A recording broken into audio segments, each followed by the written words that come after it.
There's enough in the room. Counselor Legg, would you bless this gathering? Lord, we thank you for this day that you bless us with. We ask that you keep your hand over each and every one of us here and all of those that are still fighting for us overseas, Lord. God, we ask that you bless us with wisdom and make the right decisions. In your name we pray. Amen. Kelly, would you do roll call? Here.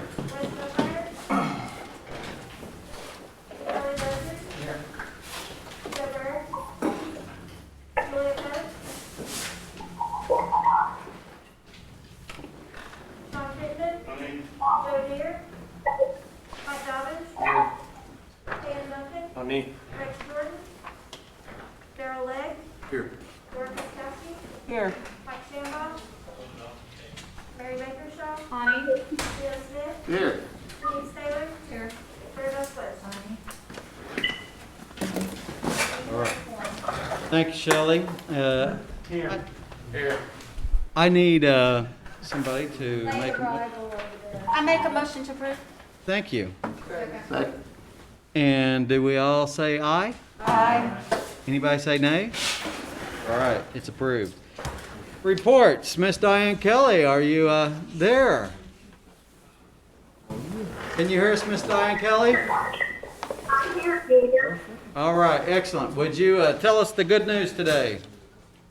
Well, there's lots of good news to share with you. You have my education report where we spotlighted a couple of our participants, and we've also put general information in there about our alignment training program. Our vocational training, house dislocated worker program, and career readiness are real busy on vocational training at all of our career tech centers.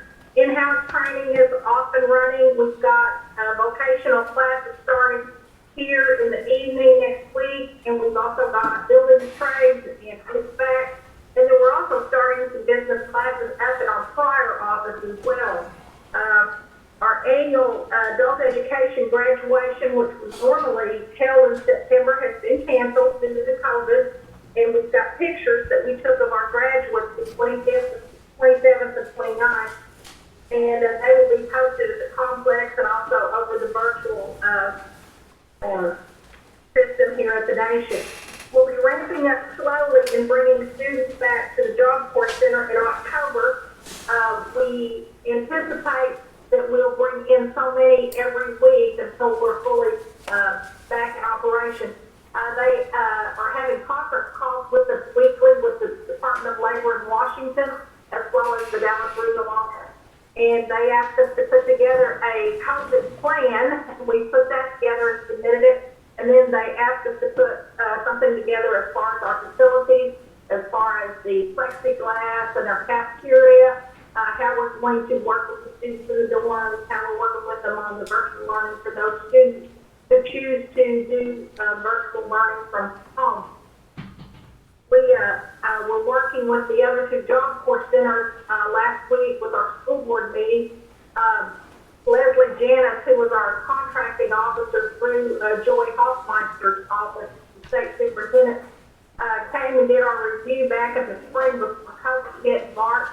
And she has since sent out a letter from Joy Hoffmeister telling us that our certification was approved.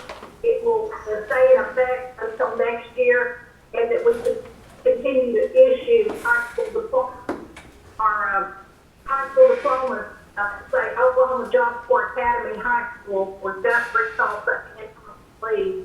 And so we'll start issuing those diplomas here shortly. And then we've got our academic, our vocational training programs that are doing virtual learning with a lot of our students. And so far, our numbers are still up there as far as the students that actually went home during the spring break. A lot of them have stayed hooked up with us, and they're continuing to get their training stipends while they're off working from home in their classes. Career Services will locate to a travel plaza in Bonita, just right outside of Bonita. It's kind of on the edge of Big Cabin. We're situated in a conference area in a little room that's back behind the elevators and stairwell there at the Bonita Clinic. And I know that Elton could use that space, and we would like to be in our own area. There's some work, some remodeling that will go on in Bonita for a building that belongs to the Cherokee Nation later on this year. And for right now, we're going to move to a truck stop plaza that's owned by the Heavy Metal Training Institute. Ms. Bobby Wood, she's going to give us some free office space in her building, and we're going to move up there probably during this month so that we can be in here by the beginning of this fiscal year. And this will open the door for us to have more programs up in that area. Right now, when we have to go to South Coffeeville or we go to Nowata, it is a long day for somebody traveling from Pryor or Tahlequah up there. And with us having that office there in the meeting, we'll be able to have, we'll also have somebody from our Carroll office, we'll have someone from our economic development and our other programs.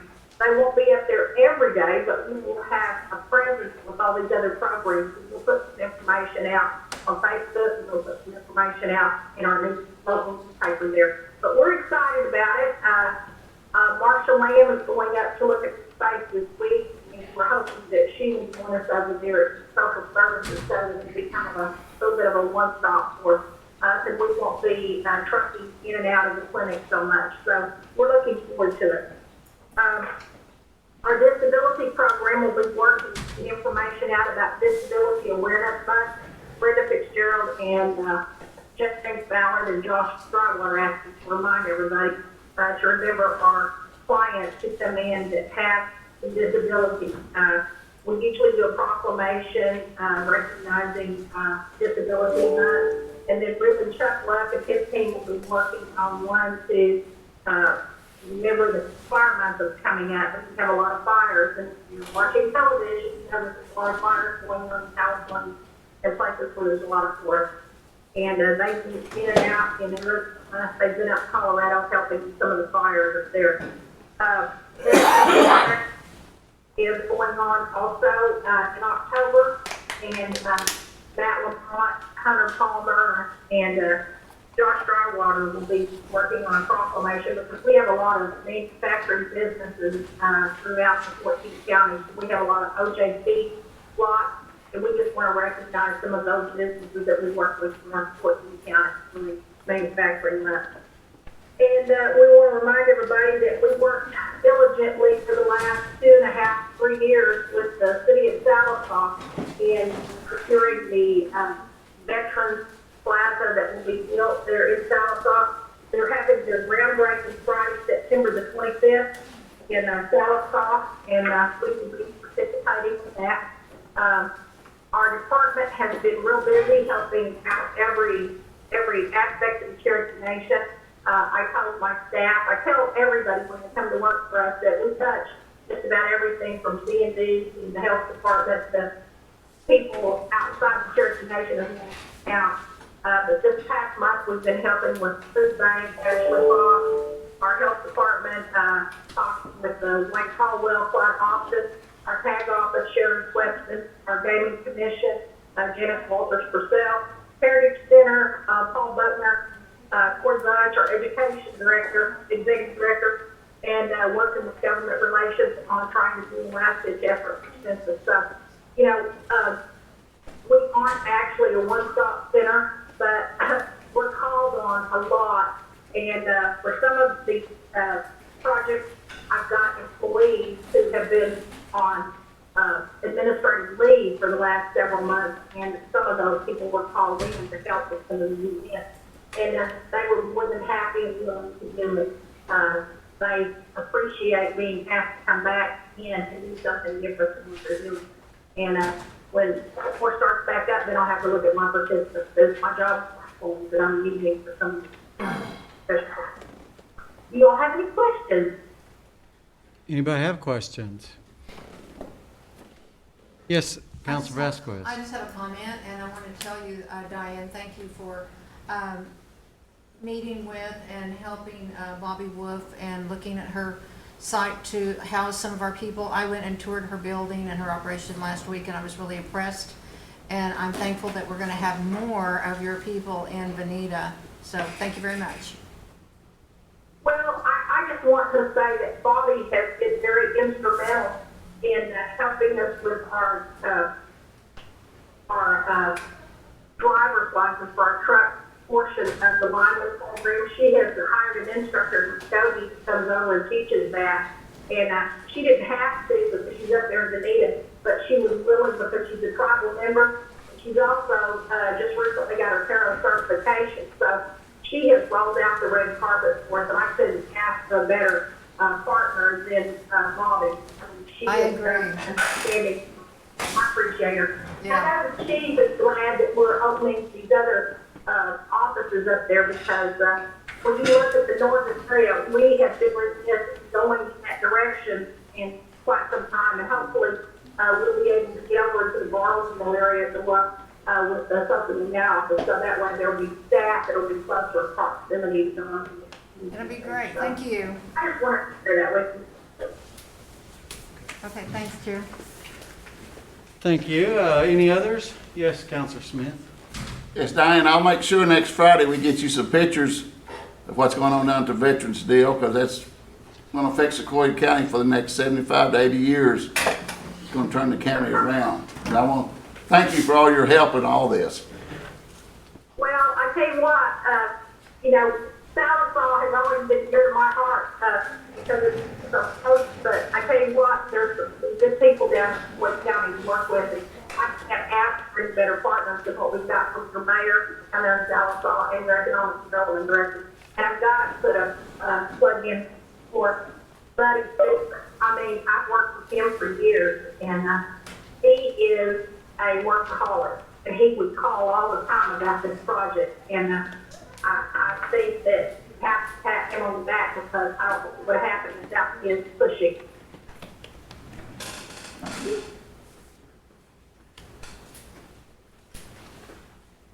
Miss Diane, it appears that when you're not in the room, people just don't have near as many questions. That's okay. I like this report this way. Well, I did want to tell you how much I always enjoy your stories of success. Those are important for us to see. So thank you for always providing those and highlighting those people who've risen above. So thank you again on that. Is there any other questions before we let her go?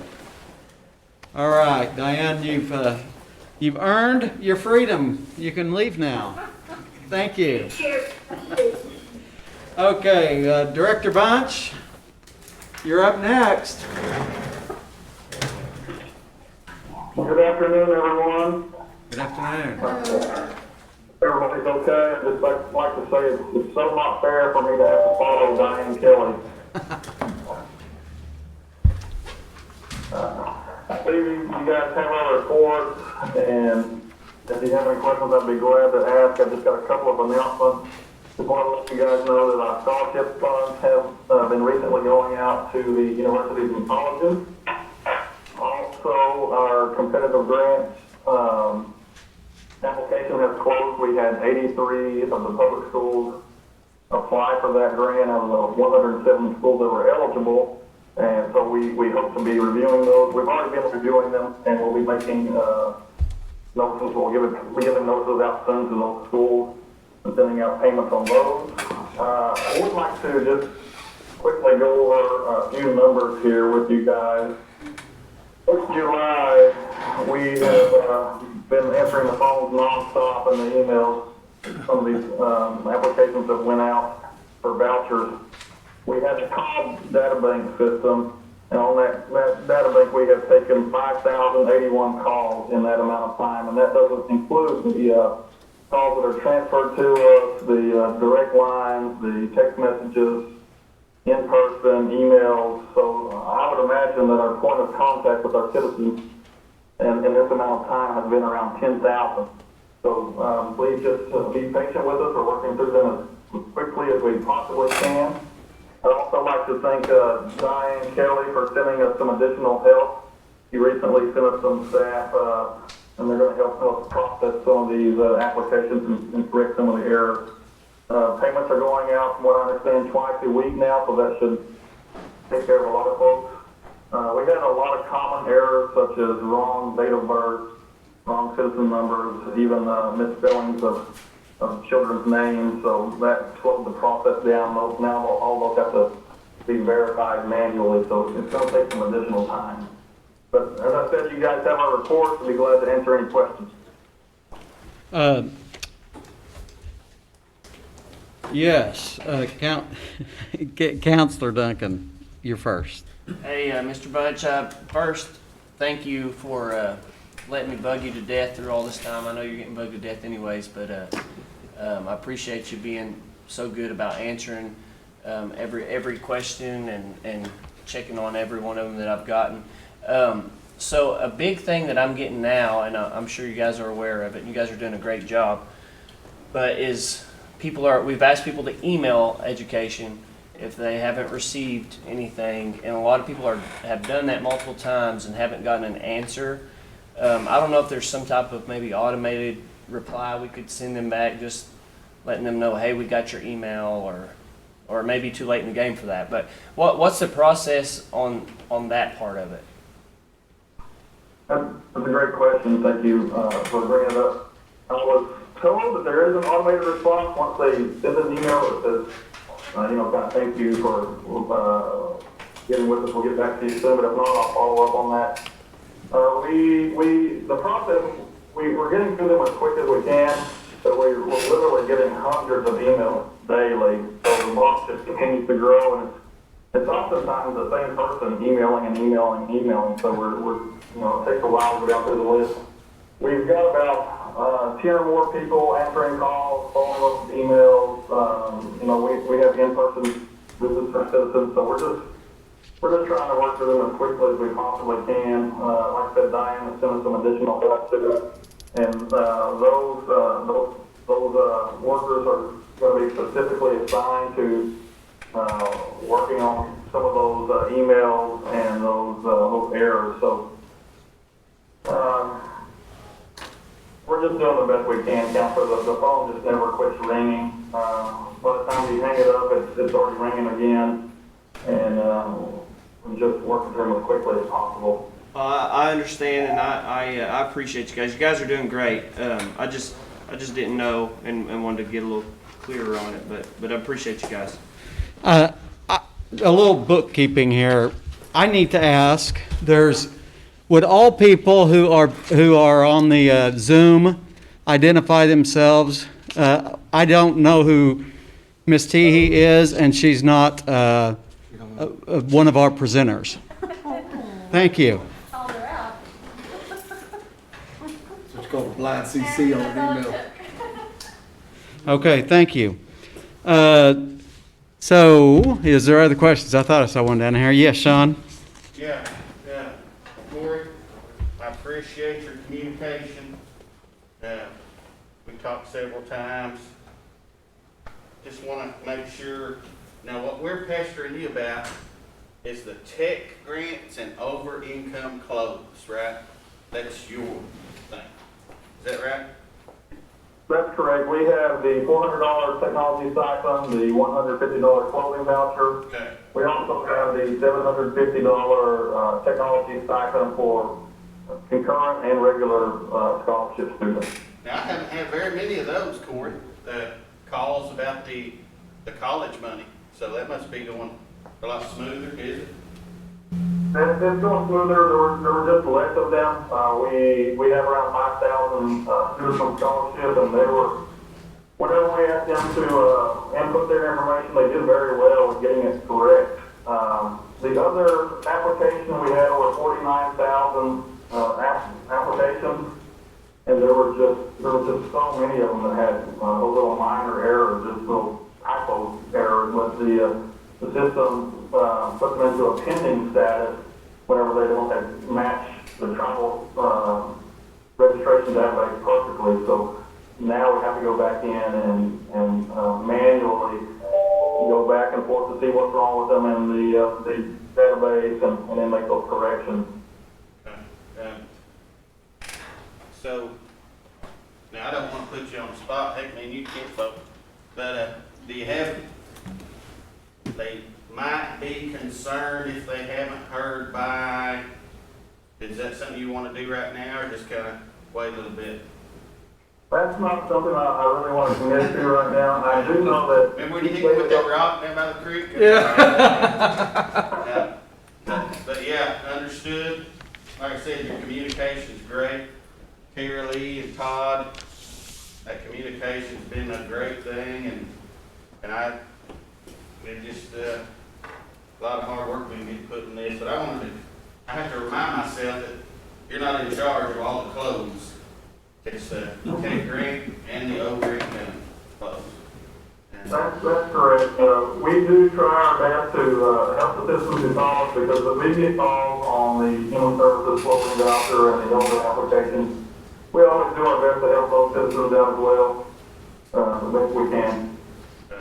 Thank you. Chief of Staff Enlow, I see you've approached the microphone, so I'm assuming you have something you'd like to share. Yeah, if I might. I'm sorry, I was on a phone call out in the lobby. And I think Corey probably shared the volume of calls that they've received since the start of this program. But I did ask our finance and IT folks to provide a little bit of an update so you understand how much is out there.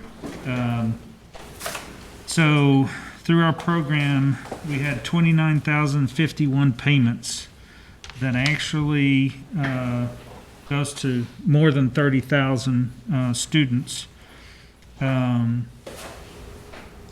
We've so far, or we identified $22,312,800 to go to students out of that program that's been transferred so far. Of that 29,000, 27,357 have accepted the payment, and the payment's being transferred, which is $21,092,300. That leaves us with 1,006 people that are in pending status that we received the initial email but have not responded yet, which is $710,300 that is still pending.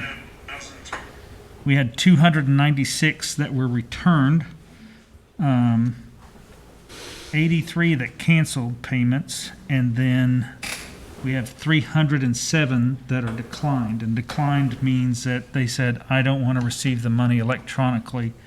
I want to receive a paper check. So we are in the process of, so far out of that 307, we've issued 234 checks at $196,050. So we have some work to do, not only on the cleanup, but also on the canceled and returned. Sometimes that is because there was, the bank didn't accept it for whatever reason it is. We have to verify with the bank as to why the account could be suspended or has been closed due to inactivity, and the citizen's just not aware of it. So we've got a little bit of work on those to do. Most likely what we'll wind up having to do on those will be to issue a paper check as well. And I know this is not the meeting for it, but I thought I would go ahead and provide an update for the elders. We downloaded the original batch. The original deadline was August the 28th. We downloaded that on the 29th. We are processing that. We hope to have the first round of checks go out, which is about 22,000 checks for the elders.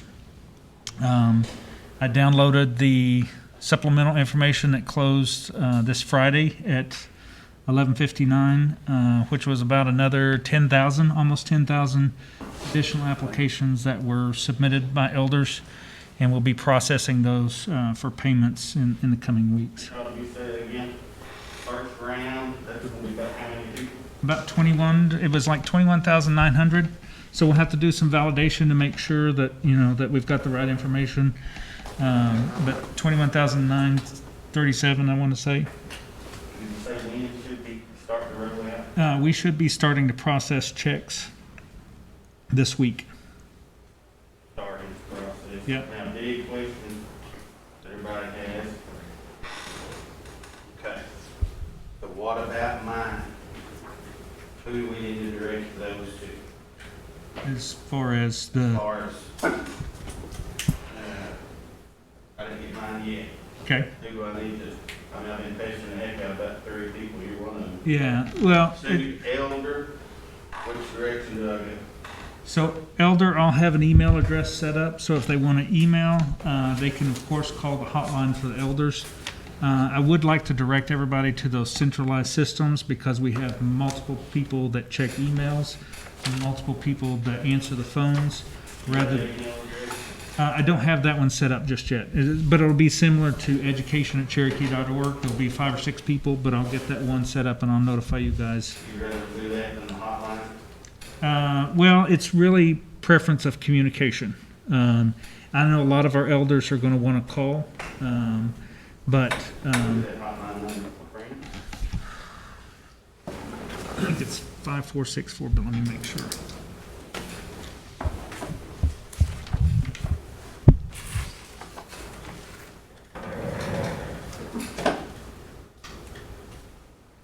Good stuff.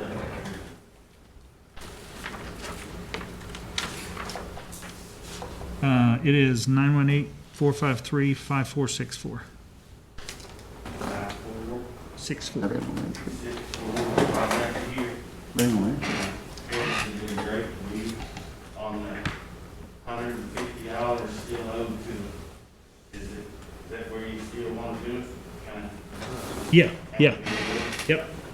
And that way we can go back and check any of those. show their head a lot. Yeah.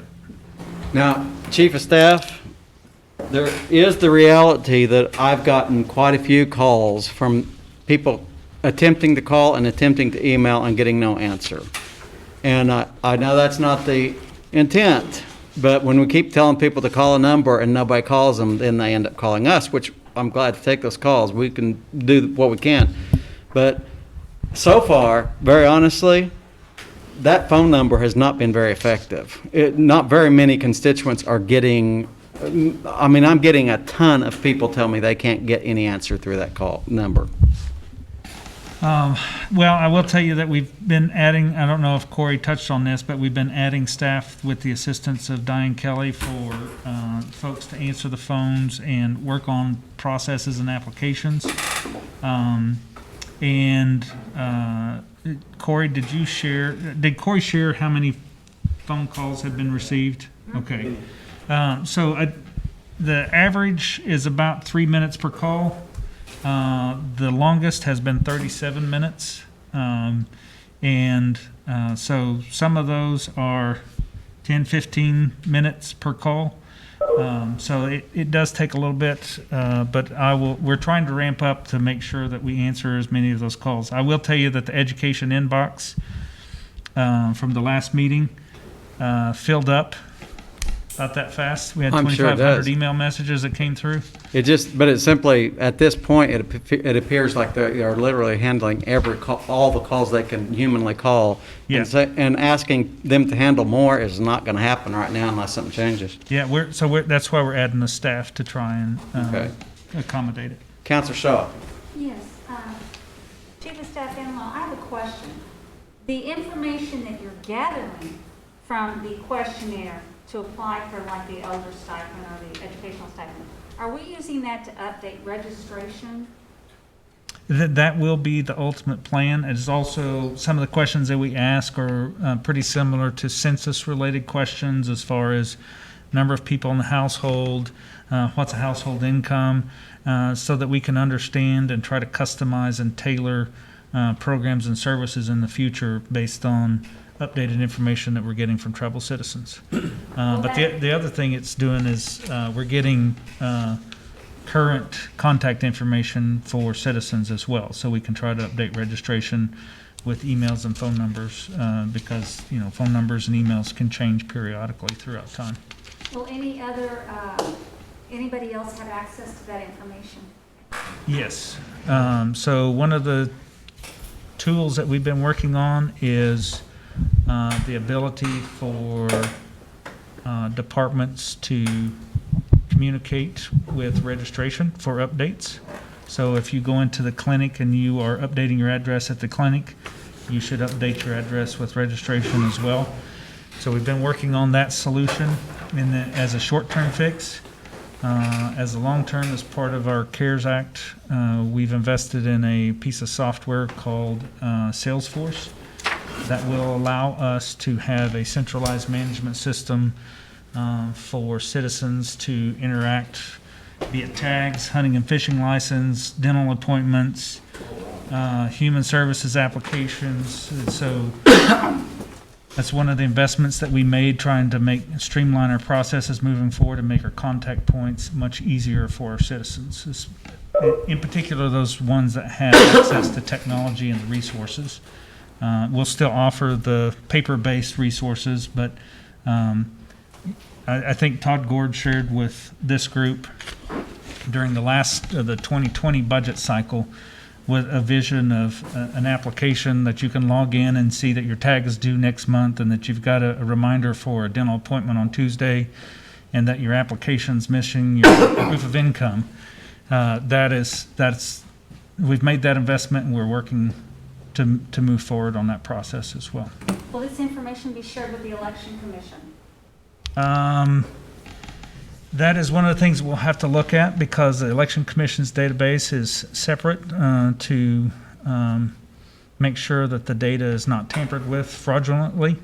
But as we build security and control measures in that, I think we can probably discuss that. But historically, that's been the decision, is not to have somebody tamper with and modify voter registration information. Folks, we do need to remember that we're actually in the Director of Education's reporting time right now. So, I have a question back to education. thank you. Mr. Bunch, would you happen to have a list of the students that has transferred out to our area schools because of athletics at this time? I don't have a list in front of me, but I can certainly pull a list and get you a number. Okay. What the parents and some of the students are asking me, and I talked to the chief of staff, texted the chief. We're on the verge now. We didn't do softball. We didn't do cross country. Our band is not participating. It takes a process to build a band. And we've got a gentleman there that we brought out of retirement that does a fantastic job. Got him out of Fort Gibson, Stillwell, now he's at Sequoia. And my point is, now the parents are wanting to know what to do about basketball. If we comply with OSSAA in their regulations on how to handle this virus, like the other schools are, what we need, how we need to weigh in is that how much safety can we provide for our students? You know, I was looking at what we said last month's report. We, Cherokee Nation, can provide as much safety as anybody else in the state. And that's probably what we need to do, and step up and do that, because by not allowing a controlled sport to take place at Sequoia, we're not preventing really anything, because those same students are going to Buy-in, Tahlequah, Keys, Hulbert, and they're still playing sports. So that risk that we're trying to prevent is still taking place. Those students are still going home to their grandma, going home to their families. So I feel like we need to give them some kind of answer in basketball. We're beginning to really right on the threshold of having a lot of our kids just transfer out. You know, if you know the mentality of Indian families, and you guys do, I mean, sports is really their life. If you take sports away from them, then you start having the issues of what kind of mental illness are we creating for these kids? Because we're beginning to have to address that. I know I am. I don't know what kind. The rest of you council members, you're pretty lucky, because in your district, sports are taking place. You don't have to worry about your kinfolks, your nephews, or your nieces, and they're participating in sports. All the rest of you council members. Only at Sequoia are we not allowing our kids to participate. Now, who can protect our Indian students better than the Cherokee Nation? I asked that because the parents asked me to ask that question. Okay. Corey, I'll take a pass at that. We had, I felt like a pretty good discussion last meeting, and I've shared with you a lot of my heart and where my mind is, and Speaker Byrd and I talked about one particular player that I know quite well and have known that family. I knew the mom of this child when she was entering Sequoia High School, and her mom, the grandmother of this child, has worked at Cherokee Nation for almost 30 years, and a very good friend of mine, and probably one of the best players at Sequoia. So every time we talk about this, I visualize that young lady. And so we made the election just prior to Labor Day weekend and Cherokee National Holiday weekend to go to a virtual campus for the first 9 weeks, for the remainder of the first 9 weeks, and then to formally suspend or cancel the fall sports. And those sports are softball, cross country, football, and did I say volleyball? Yes. There's 4 sports. I don't know why I can't think of the 4th one now. So that's only for those sports that were impacted ultimately for the first 9 weeks. As we continue to watch the numbers, Dr. Jones reported that our numbers are growing not only across the state, but if you look at the state's data as far as the guidelines for keeping schools open and activities open, Cherokee County has been in orange level 2 for at least the last 2 weeks, and if I'm correct, the last 3 weeks. But that orange level 2, and based on the Oklahoma State Department of Education, is there should be no in-person classes and no extracurricular activities. My big question is then, why aren't the other schools following those guidelines? I will tell you that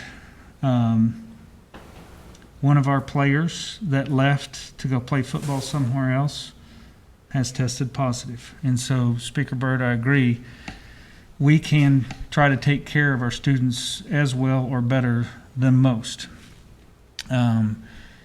We just didn't feel like it was safe to conduct fall sports. And if you watch the news, a lot of the universities are now backtracking on some of their decisions. I noticed the Big Ten was actually considering playing sports when Michigan State and other schools are suspending activities and retracting on what they've been doing.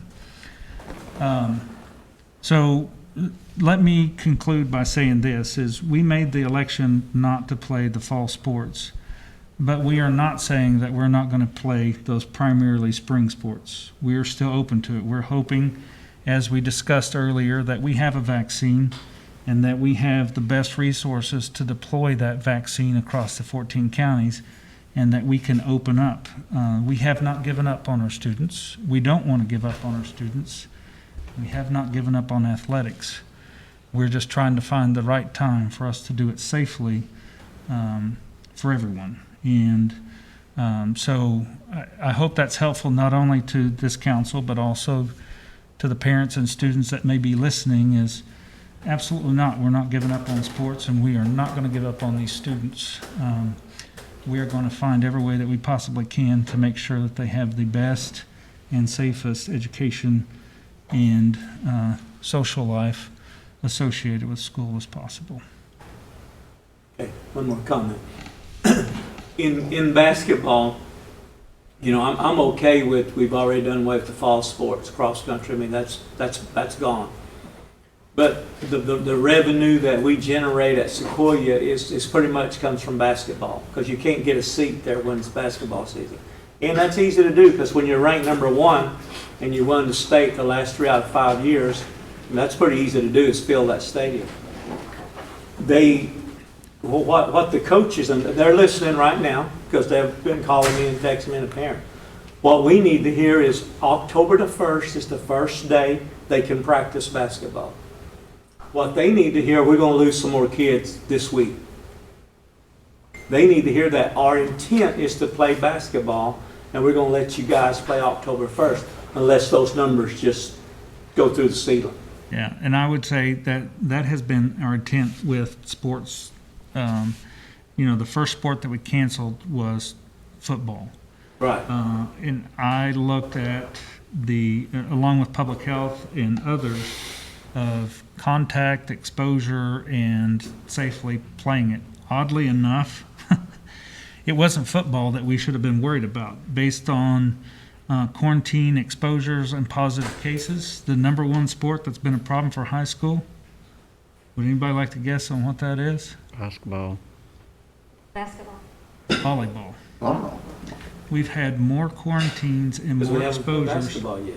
through volleyball, because it's been simply because we haven't played organized football, basketball.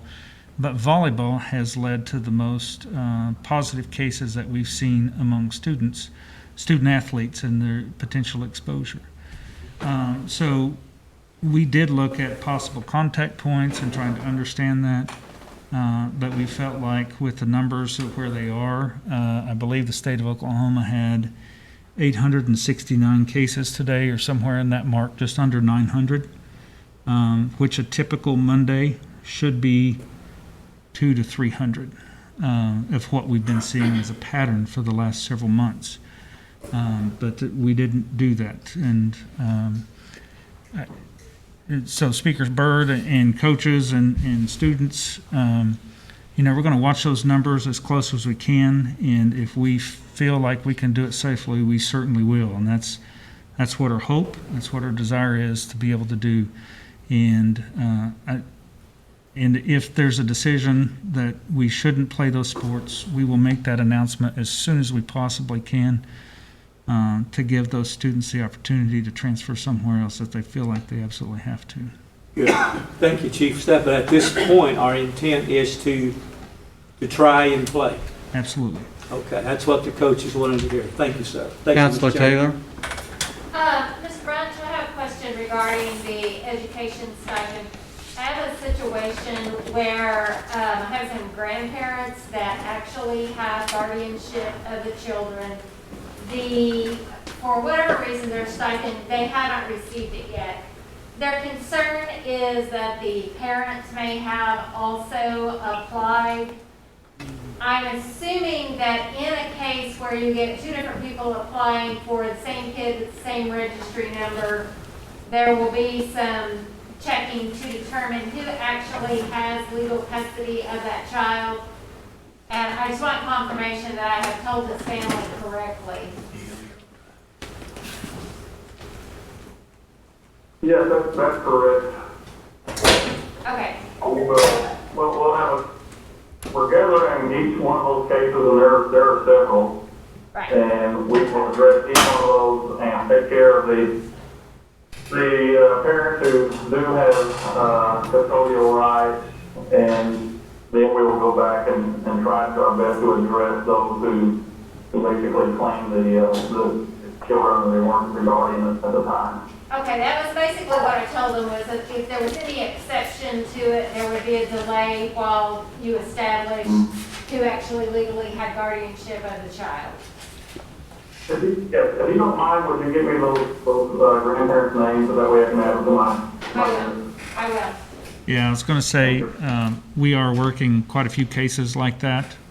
And if you have any of those, please let us know so we can look at those individually, because we will have to contact all parties associated with that and make sure that we are providing the proper payment to the correct custodial parent or guardian in that particular case. I'll send that over to you, Mr. Brown. I'm seeing no more questions for you, Corey. Okay, Wes. Corey, do we have any plan on having kids return to school? I know we talked about sports, that's an important aspect as well, but a lot of the students and the parents that I've spoke to that first initially called with sports being an issue. One was the intent we were going to play fall sports except for football. Now the things are canceled and now we have the intent to play spring sports, but the last intent was canceled too. Do we have any intent to allow kids to come back on campus? I mean, socialization with our kids is super important and is just as important as school itself. I know, and specifically to Sequoia High School, where when I went there, socially and economically depressed areas of our communities is where our kids came from. And I think it's still the same today. And now those kids that have been at a disadvantage and was getting an advantage to go to Sequoia are now at a disadvantage to go to Sequoia compared to all the other schools. So I don't know if we have a game plan to try to give them back that advantage, or are we just going to still tell them they have to stay home? Thank you for the question, Captain O'Fire. It is always our goal to get our students back on campus, whether they're just regular classroom students or athletes or band students or whatever they're participating in. As the Chief of Staff mentioned, we're following the guidelines closely, watching the map on the number of COVID cases, the active cases. And you probably heard me mention that right now there are several counties who should be going completely virtual. And so if the numbers start to improve, then yes, definitely we'll get those students back on campus as quickly as possible. But yes, there's always intent to have our students on campus. We know that the students love to be on campus, our teachers want them on campus, our coaches, when it's just a better experience with them on campus. So that's going to be our ultimate goal. Okay, I appreciate it. I fear for our kids. I do. I really worry about them on a regular basis. These students, a lot of them come from my district. A lot of them, some of them have already left. Others are now looking at leaving just because of virtual learning aspects too difficult. Places in Bunch don't have internet, even if they had the internet hotspot, and it becomes difficult to do their work. They fall behind, and now we've set Indian kids up to be disadvantaged. I mean, they're going to be behind, not athletically, but behind educationally because of COVID and allowing us to make that decision for them not to be in school. So definitely, I know you guys are mindful of keeping them safe, but I'm also mindful of worrying about their mental health and education as well. And I know you guys do the same, but it's a concern of mine on what we can do to have some form of normalcy while every other school is doing some form of normalcy. So, but appreciate you guys looking at it. Do we have a number of what we're trying to get to before we can allow kids to return? A certain daily number that we're seeing coming in by the state or area, I guess? I'll go back and look at the way they calculate that number, but I'll be glad to share that information with you. Yeah, okay, yeah, because I don't know if we're just saying, well, if it gets to where we think it looks good, well, what do we think looks good to allow these kids? What kind of hope can we give them if we don't have a number that's out there for them to see? Hey, listen, if we fall below a week of 100 reports, then we all get to go back to school. And so they at least know they can watch something. It's almost like watching a scoreboard each month or each week on what those numbers are. I pay attention to it daily too. I seen the increase back in June after everyone went to work, and it stayed there. We've not had a real hot spot that everybody, I feel, is kind of fearful in Sequoia High School itself. And it's up there, and it is something to be mindful and scared of. And I'm not going to get into the numbers or statistics and all that kind of stuff. I know there's far superior educated minds on that. But as far as a number that we got to get to, I think that if our students know and the parents know that there is a plan based off of this kind of report we're seeing coming back, these numbers on a monthly basis, or if we got weekly reports coming in of this percentage or this number in the area, we get to go back to school. And at least that will give them some hope. And I think that's what they need more than anything, is some hope that they can believe is concrete. It's the intent that I get you're saying. But what number do we got to get to show that intent is going to happen? And I think that will give them the validity that they need to stay hooked up at staying at Sequoia High School. Very fair point. So, That's just kind of what would be good. If we get to that intent number and get that out there publicly, I think that'd be good, so. All right, appreciate it, Sheriff. No other questions? Corey, I actually have a question, and it's totally a different subject. We've been funding our scholarships in the last days, to all the universities.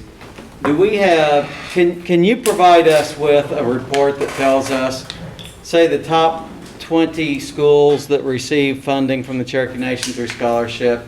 I'd just love to see the financial impact we're making on area universities. So if at some point, and it's no rush, but if you could provide that information to us, I'd love to see that. Yes, we can definitely provide that in the next few days. We'll get that to you as soon as we can. That's a great question. Thank you. I was going to say, I could probably answer the first one. That's going to be Northeastern State University. I suspect we could probably assume about the top 4, but I'd love to see that information when you get past that top 4 to see who else, what kind of impact you're making in those universities. No more questions for you on education, but I do have a question. Who's representing Head Start today? That will be me as well. Okay. Thompson is tied up doing a few other things. He reported to me earlier today that all is going well. They're currently, in August, they started their new 5-year cycle. So that's one thing she wanted me to mention. You guys, but all is going well. They're doing the best that they can within the restrictions that they have in their operations. Any questions for Corey regarding Head Start? Okay. And I think he covered Sequoia Schools pretty well. That's the next thing on the list, but is there anything else that you need to tell us, Corey? All seems to be going well. I try to do daily checks up there a few times a day, and I will tell you one thing that our new principal, Ms. Natalie Cloud, she's amazing. She's already done several things to make improvements at Sequoia School, so I really enjoy working with Ms. Cloud. And we've got a very bright future at Sequoia School, I promise you guys. Well, you have some really dynamic new leadership, and I'm looking forward to seeing where it goes. Councilor Shaw? Yes, I just want to say Corey has done an amazing job answering multiple questions I have had regarding education, regarding the Stoles graduation. So, I mean, in some unusual circumstances, and he's risen to the occasion every time. I'm deeply grateful. I agree. No other questions? Wow, cool. Any old business? None. No new business. The next meeting is tentatively scheduled for Tuesday, October 13th at 3 p.m. I need a motion to adjourn. Second. All in favor say aye. Aye. No nays.